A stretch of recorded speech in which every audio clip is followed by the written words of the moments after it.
The following video is intended for mature audiences.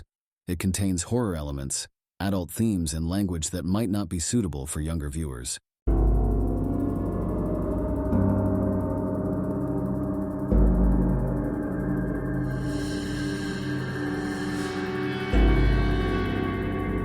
Welcome back to another disturbing journey in the southern underworld. But before we get started, I'd like to ask you to please like, comment, subscribe, and share this devilish delight with your horror friends and fam. Engagement is essential, and it helps our little channel grow. The 2006 version of The Hills Have Eyes is a chilling dive into sheer terror. It's a reimagining of Wes Craven's 1977 classic, heightening the story of a stranded family in an empty desert with increased violence and relentless suspense. With its bleak setting and brutal scenes, The Hills Have Eyes portrays a stark contrast between two worlds, one civilized, the other brutally primitive. As a fan of pure and unsettling horror, I found The Hills Have Eyes deeply terrifying. It's an excellent example of what horror can achieve when it pushes past comfort zones to immerse us in the harsh reality of survival. The film leaves a lasting psychological impact. It forces viewers to confront their deepest fears directly. Instead of using cheap scares, it uses atmosphere, character development, and constant suspense to create an experience that is both emotionally draining and thrilling. At its core, The Hills Have Eyes tells the story of a family road trip that turns into a nightmare. The Carter family, parents Bob and Ethel, their children Bobby, Brenda, and Lynn, Lynn's husband Doug, and their baby daughter Catherine, find themselves stuck in New Mexico's desolate desert after their vehicle breaks down. They unknowingly wander into dangerous territory inhabited by mutated cannibals, the result of generations of radiation exposure from nearby nuclear testing sites. What follows is a horrifying fight for survival as the Carters are hunted like animals. This plot alone creates intense fear. The film taps into one of our basic fears, the feeling of vulnerability and isolation in an unfamiliar environment with no way out. The desert setting plays an essential role in creating the film's oppressive atmosphere, with its vast emptiness and sweltering heat, adding to an overwhelming sense of impending doom. Adding to the fear is the blurred line between humans and monsters. The cannibalistic family, while horrific in appearance, is the result of human actions, specifically nuclear testing. This realization adds another layer of psychological horror to the story. It forces viewers to confront the disturbing fact that the real monsters might not be the mutants, but rather the society that created them. The Hills Have Eyes delves into survival psychology. It asks a difficult question. How far would you go to survive when faced with unimaginable terror? For the Carter family, survival becomes a brutal fight against their mutant attackers and their own fear. Aaron Stanford's character Doug undergoes one of the most significant transformations in the film. Initially portrayed as an average man leaning towards passivity, Doug finds himself in a fight for his wife, baby, and his own life. As the violence escalates, Doug's journey from passive husband to violent defender becomes one of the film's most emotionally gripping elements. This theme of transformation resonates throughout, as other Carter family members grapple with their harsh reality. Brenda, played by Emily DeRaven, evolves from a terrified young woman into a symbol of resilience and defiance. The Hills Have Eyes' depiction of fear and desperation is relentless. It goes beyond physical violence to explore the psychological trauma that comes with such an intense struggle for survival. Characters are pushed past their limits. Viewers experience their fear, despair, and anger firsthand. The film is emotionally draining, but that intensity makes it effective. As a viewer, you don't just watch characters suffer, you empathize with them. The Hills Have Eyes is a standout in the horror genre, skillfully combining elements of survival horror with bleak, apocalyptic imagery. The villains of the film are not your typical horror movie monsters. They're deformed versions of humanity, living on the fringes of society in a desolate wasteland that mirrors their own physical and mental deterioration. Their terror comes not only from their actions, but also from what they represent, the horrifying aftermath of human cruelty. The film's approach to violence is strikingly original in its raw, unfiltered portrayal. There's no glamour or stylization to the violence in The Hills Have Eyes. It's brutal, chaotic, and deeply disturbing.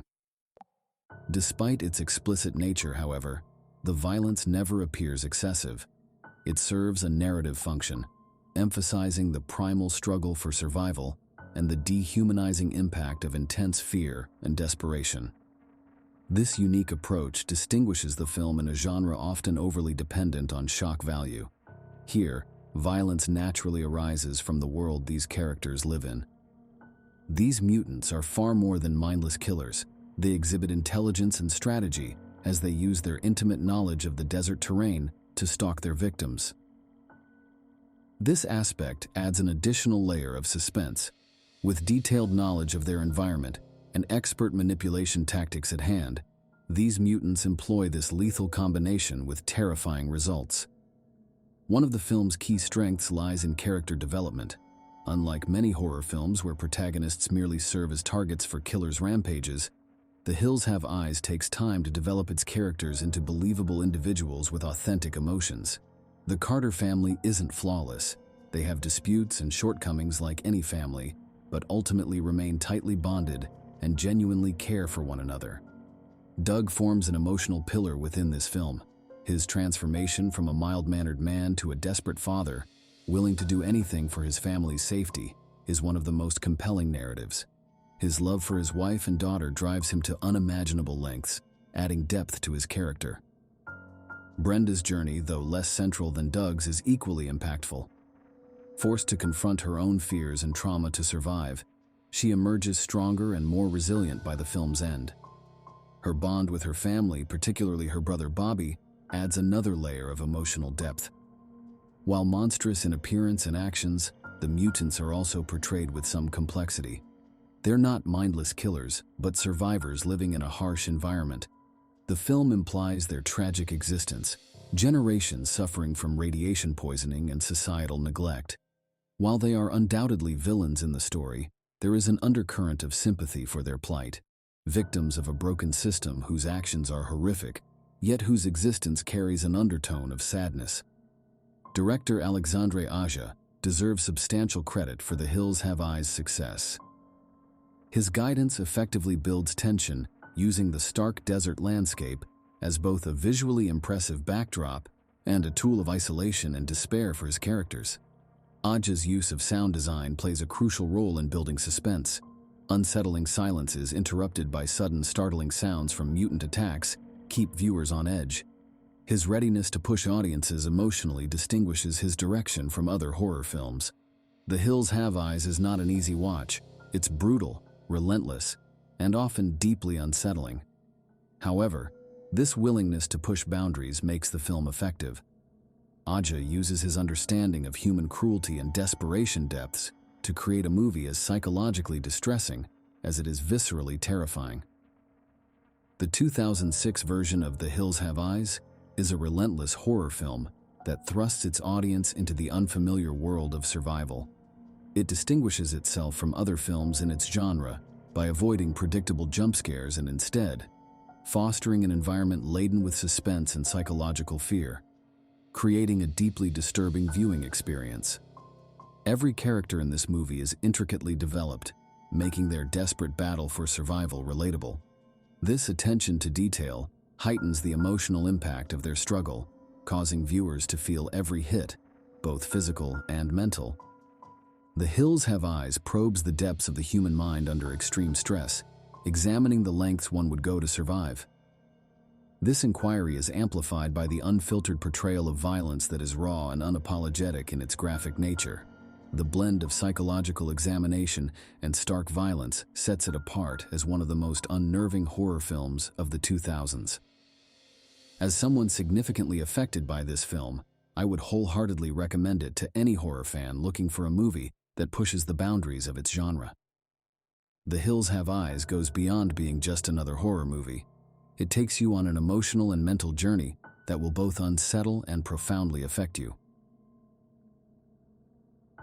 The Hills Have Eyes is a splatter horror thriller that is 1 hour and 47 minutes long and is rated R.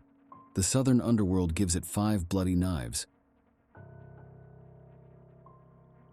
Don't forget to like, comment, share, and subscribe to the channel. See you next time. Thank you for watching.